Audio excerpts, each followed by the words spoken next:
Medal वाली बहू। सपना के पिता एक गरीब किसान थे। माँ पिता खेत में काम करते तो पीछे से सपना गांव के बच्चों के साथ हॉकी खेलती। एक दिन शाम को, सारा दिन खेलती रहती है, ये नहीं कि छोटे भाई को संभाले।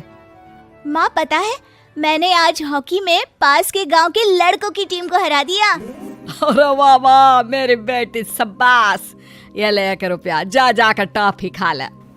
सपना खुशी से पिता के गले लग जाती है और बाहर चली जाती है। अरे तुम इसको बिगाड़ रहे हो, मैं ना इसकी शादी ही करा दूंगी। ऐसा कैसे शादी करा देगी? हाँ, अभी तो उम्र खेलने की है। माँ बड़बड़ करती वहां से निकल जाती है। लेकिन शाम को उन लोगों के घर कुछ लोग आते हैं। अरे राम सुखिया, जरा ये तो बतलाओ, सपना के बारे में क्या सोचा है? अरे क्या सोचना है मास्टर जी, पढ़ रही है, जितना पढ़ सकती है पढ़े, फिर शादी करवा देंगे, कोई अच्छा सा गांव का ही लड़का देख लेंगे। अरे तुम तो उसके पिता हो, तुमको कुछ नहीं पता? माँ घबरा जाती है। अरे का मास्टर जी, का पता नहीं, का हो गया? हम तो इनसे पहले ही बोल रहे थे कि लड़की की जात है, संभाल लो। अरे भाभी जी, आप भी ना कभी अच्छा भी सोच लिया करो। अरे सपना क्या खेलती है हॉकी, बड़े से बड़े आदमी भी नहीं जीत पाते हैं उससे। कल गांव में एक टीम आ रही है, लड़कियों की हॉकी खेलने उसे भेज देना, वहाँ शायद कुछ बात बन जाए। अरे ना मास्टर जी, कोई खेल वेल नहीं करवाना है हम लोगों को, वो भी शहर के लोगों के साथ तो बिल्कुल भी ना। शहर के लोगों को ना कोई भरोसा नहीं होता मास्टर जी। अरे कैसी बात कर रही हो सपना की माँ, बुरा आदमी तो हर जगह मिल जाएगा, उसके लिए शहर का और गांव का। हाँ मास्टर जी, हम लोग तैयार हैं, कल आ जाएगी सपना वक्त से। माँ के लाख मना करने पर भी पिता सपना को हॉकी टीम के लिए भेज देते हैं। शाम को सपना वापस आती है, लेकिन लट के मुंह से। और क्या हो गया, मार खाई हो का? कौन मारेगा हमें? कोई मार वार खाकर नहीं आए। अरे फिर शकल पर 12 क्यों बजे हैं, बताओगी? देखो माँ, आप समझोगी नहीं, बताकर फायदा क्या है?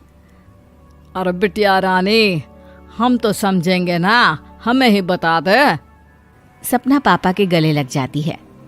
पापा, मैं ना सिलेक्ट हो गई हूँ भारत की हॉकी टीम में खेलने के लिए। अरे वाह, ये तो बहुत ही खुशी की बात है मेरे बच्चे। फिर मेरी गुड़िया काहे परेशान है? पापा, मुझे दिल्ली जाना पड़ेगा आगे की प्रैक्टिस के लिए। माँ जो सारी बात सुन रही होती है, जोर से चिल्लाती है। एक पैसा नहीं है मेरे पास, समझी? कुछ नहीं दूंगी। शादी के लिए लड़का फाइनल भी कर दिया है, कल्ले का बेटा, वो शादी कर लेगा तुमसे। सपना पिता की ओर देखती है। अरे देख सपना, खेलने दिल्ली जाना है तो सिर्फ इसी शर्त पे कि आकर कल्ले से बेटे से चुपचाप शादी कर लेगी, बोल। अरे ठीक है ना, कल्ले का बेटा तो बहुत ही समझदार है, सरकारी नौकरी है उसकी, मान गया वो तो सपना शादी कर लेगी। सपना भी धीरू, जो कि कल्ले का बेटा था, उसे जानती थी। वो मन ही मन सोचती है कि शादी तो वैसे भी होनी है, लेकिन माँ की ये शर्त मान गई तो जीवन जीने का एक मौका तो जरूर मिलेगा। हाँ, मुझे मंजूर है। तो कल मैं उन लोगों को बुला लूं? पिता और सपना दोनों एक दूसरे को देखते हैं। अब माँ ठीक है ना, बुलाने की क्या जरूरत है, वो लोग पसंद कर रहे हैं ना मुझे, वही ठीक है। बस आप तो मेरा दिल्ली का बैग पैक कर दो। सपना दिल्ली जाती है, दिल्ली टीम के लिए खेलने के लिए। सपना खूब अच्छा खेलती है और गोल्ड मेडल जीत कर आती है।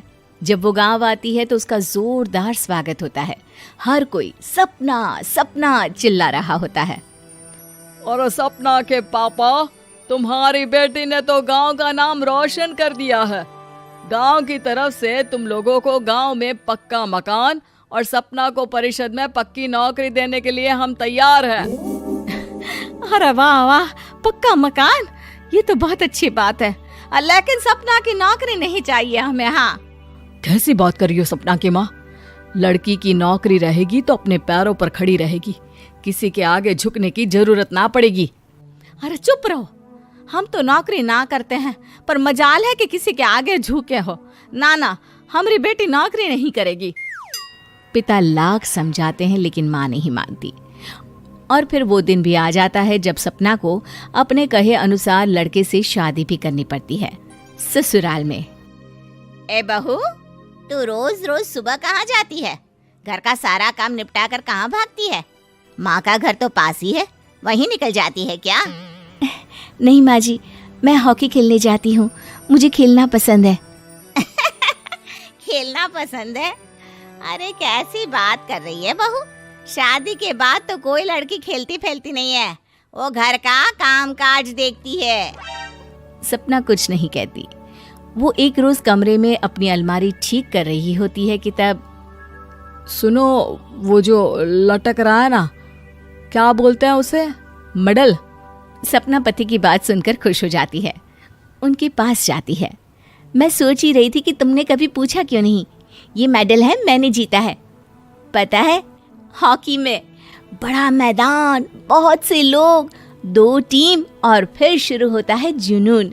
पता है, लगता है जैसे बस जिंदगी यही है, खेलते रहो, भागते रहो, दौड़ते रहो और लक्ष्य को पालो। सुनो ना, मैं ना भारतीय टीम के लिए खेलना चाहती हूँ। माँ, यहाँ तो आ जरा। सपना हैरान हो जाती है कि ये क्या हो गया, पति अचानक से माँ को क्यों बुला रहा है। हाँ बेटा, क्या हो गया? काहे गला फाड़ रहे हो? माँ, ये सपना क्या कह रही है? अरे बीवी तो बोलती ही रहती है बेटा, लेकिन क्या हो गया, चिल्ला क्यों रहे हो? ऐसा क्या बोल दिया इसने? माँ ये बोल रही है कि इसको खेलना है भारतीय टीम के लिए। सपना डर जाती है। नहीं माँ जी, मैंने कहा कि मैं चाहती हूँ कि वो मैं बोला था ना, शादी के बाद कोई खेलता नहीं, घर का काम काज देखता है, लेकिन फिर भी। नहीं माँ जी, ठीक है, मैं घर का काम देखूंगी, कल से मैं खेलने भी नहीं जाऊंगी, माफ कर दीजिए। सपना पति की तरफ देखती है जो माँ की तरफ देख रहा होता है। उसे गुस्सा तो आता है, लेकिन करती भी तो क्या, सास के सामने कैसे पति की क्लास लगाती। अरे बेटा, अब क्यों घूरे जा रहे हो बहू को? माँ, अभी इस बात का फैसला करके जाना, वरना ये तो तेरे कमरे से जाने के बाद मुझे। अब चुप हो जाइए आप, छोटी सी बात का बतंगड़ मत बनाइए। छोटी सी बात? बहू, ये कोई छोटी बात नहीं है। जो लड़की दिल्ली के लिए गोल्ड मेडल ला सकती है, वो देश के लिए भी तो गोल्ड ला सकती है ना। हम लोगों को किसी चीज की कमी नहीं है बहू, घर का काम तो कोई भी कर लेगा, लेकिन देश का नाम रोशन करने के लिए सपना चाहिए। जा बहू, तेरी ट्रेनिंग का सारा इंतजाम तेरे पति ने कर दिया है, जा खेल और देश का नाम रोशन कर। सपना की आंख में आंसू आ जाते हैं।